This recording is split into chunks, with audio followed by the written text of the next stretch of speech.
Bismillahirrahmanirrahim. Assalamualaikum warahmatullahi wabarakatuh. Bertemu kembali dengan saya, Rahayu Widayanti, peserta pendidikan guru penggerak dari Kabupaten Wonogiri, Jawa Tengah. Kali ini kita memasuki pada modul 22A9, koneksi antar materi, pembelajaran sosial dan emosional.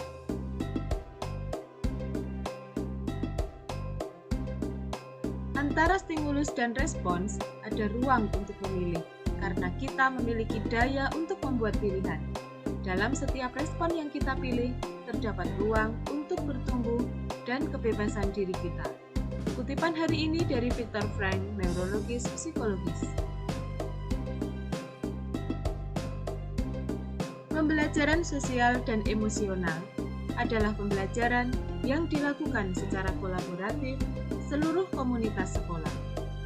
Proses kolaborasi ini memungkinkan anak dan orang dewasa di sekolah memperoleh dan menerapkan pengetahuan, keterampilan, dan sikap positif mengenai aspek sosial dan emosional. Pembelajaran sosial dan emosional dapat diberikan dalam 3 ruang lingkup.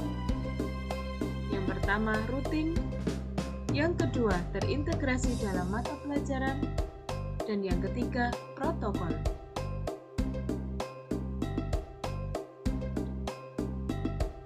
Implementasi secara rutin adalah pada saat kondisi yang sudah ditentukan di luar waktu belajar akademik, misalnya kegiatan lingkaran pagi atau circle time, kegiatan membaca setelah jam makan siang, dan selanjutnya.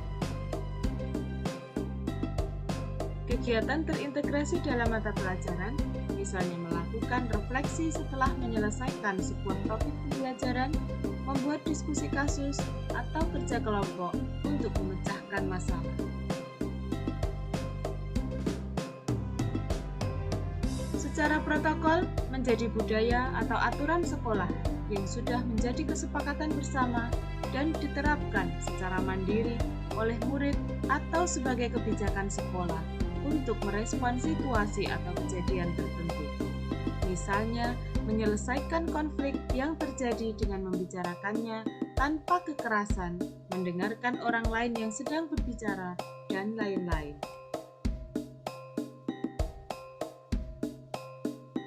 Kita ingat kembali materi kita pada modul 2.2 yang lalu mengenai pembelajaran berdiferensiasi. Menurut Tomlinson, pembelajaran berdiferensiasi adalah usaha untuk menyesuaikan proses pembelajaran di kelas untuk memenuhi kebutuhan belajar individu setiap murid. Pembelajaran berdiferensiasi adalah serangkaian keputusan masuk akal atau common sense yang dibuat oleh guru yang berorientasi kepada kebutuhan murid.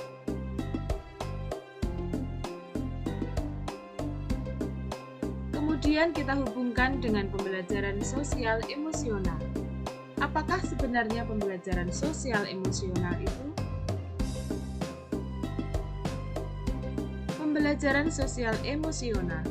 Pembelajaran ini berisi keterampilan-keterampilan yang dibutuhkan anak untuk dapat bertahan dalam masalah sekaligus memiliki kemampuan memecahkannya, juga untuk mengajarkan mereka menjadi orang yang baik.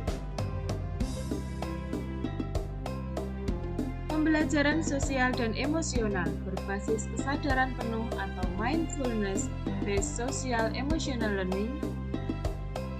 Kesadaran penuh atau mindfulness menurut Kabat-Zinn dalam Hawkins 2017 halaman 15 dapat diartikan sebagai kesadaran yang muncul ketika seseorang memberikan perhatian secara sengaja pada kondisi saat sekarang, dilandasi rasa ingin tahu dan kebaikan, atau the awareness that arises when we pay attention on purpose in the present moment with curiosity and kindness.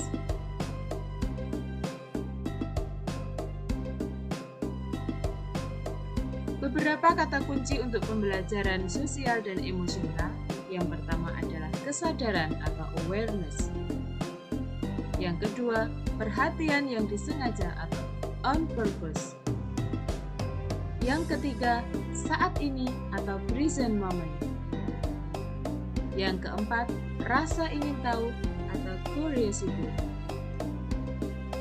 Dan yang kelima adalah kebaikan atau compassion. Artinya, ada keterkaitan antara unsur pikiran yaitu perhatian, kemauan yang bertujuan, dan rasa yaitu rasa ingin tahu, dan juga kegiatan fisik yang telah dilakukan. Kesadaran penuh atau mindfulness muncul saat seorang sadar sepenuhnya pada apa yang sedang dikerjakan atau dalam situasi yang menghendaki perhatian yang penuh. Misalnya, seorang anak yang terlihat asyik bermain peran dengan menggunakan boneka tanpa terganggu oleh suara sekitarnya. Murid yang sedang memainkan musik, menikmati alur cerita dalam bacaan, menikmati segelas teh hangat, atau menikmati pemandangan matahari terbenam, atau guru yang sedang mendengarkan murid dengan penuh perhatian. Intinya adalah adanya perhatian yang dilakukan secara sadar dengan dilandasi rasa ingin tahu dan kebaikan.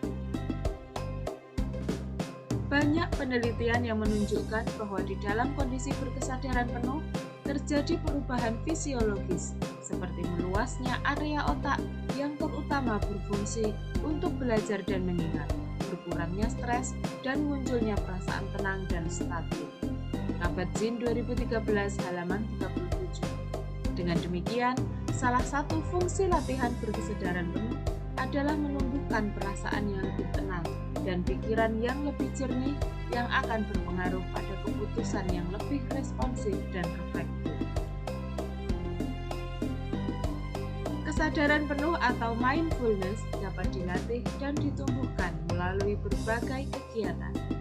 Misalnya, latihan menyadari nafas atau mindful breathing, latihan bergerak sadar atau mindful movement, latihan berjalan sadar atau mindful walking, dan mengasah indera atau sharpening the sense dengan melibatkan mata, telinga, hidung, indera perasa, sensori di ujung jari, dan sensori peraba kita. Mindfulness and well-being. Menurut Kamus Oxford English Dictionary, well-being dapat diartikan sebagai kondisi nyaman, sehat, dan bahagia. Well-being atau kesejahteraan hidup adalah suatu kondisi di mana individu memiliki sikap yang positif terhadap diri sendiri dan orang lain, dapat membuat keputusan dan mengatur tingkah lakunya sendiri, dapat memenuhi kebutuhan dirinya dengan menciptakan dan mengelola lingkungan dengan baik, memiliki tujuan hidup dan membuat hidup mereka lebih bermakna, serta berusaha mengeksplorasi dan mengembangkan dirinya. Menurut Margaret Dan Noble 2011, murid yang memiliki tingkat well-being yang optimum memiliki kemungkinan yang lebih tinggi untuk mencapai prestasi akademik yang lebih tinggi, kesehatan fisik dan mental yang lebih baik, memiliki ketangguhan dalam menghadapi stres, dan terlibat dalam perilaku sosial yang lebih bertanggung jawab. Hubungan mindfulness dan pembelajaran sosial emosional. Menurut Hawkins 2017, latihan berkesadaran penuh atau mindfulness dapat membangun keterhubungan diri sendiri atau self-awareness dengan berbagai kompetensi emosi dan sosial dalam kehidupan sehari-hari. Contohnya, sebelum memberikan respon dalam sebuah situasi sosial yang menantang, kita berhenti, bernafas dengan sadar, mengamati pikiran, perasaan diri sendiri maupun orang lain, dan mengambil tindakan yang lebih responsif, bukan reaktif. Seperti inilah gambaran kompetensi sosial emosional untuk mencapai well-being atau kesejahteraan psikologis. Pembelajaran sosial emosional berbasis kesadaran penuh terdiri dari 5 macam kompetensi sosial emosional. Yang pertama adalah keterampilan sosial atau resiliensi, pengambilan keputusan yang bertanggung jawab, yang ini didasarkan pada kesadaran diri yaitu pengenalan emosi, pengelolaan diri yaitu pengelolaan emosi dan fokus, dan kesadaran sosial yaitu empati. Semuanya ini harus didasari dengan adanya kesadaran penuh atau mindfulness. Sehingga dapat disimpulkan bahwa 5 kompetensi sosial emosional pada pembelajaran sosial dan emosional terdiri dari 5 hal. Yang pertama, kesadaran diri meliputi pengenalan emosi.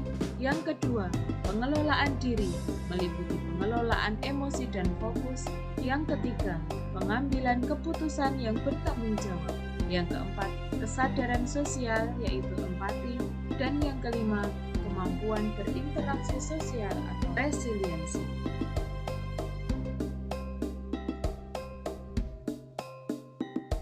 Demikianlah kompetensi sosial emosional.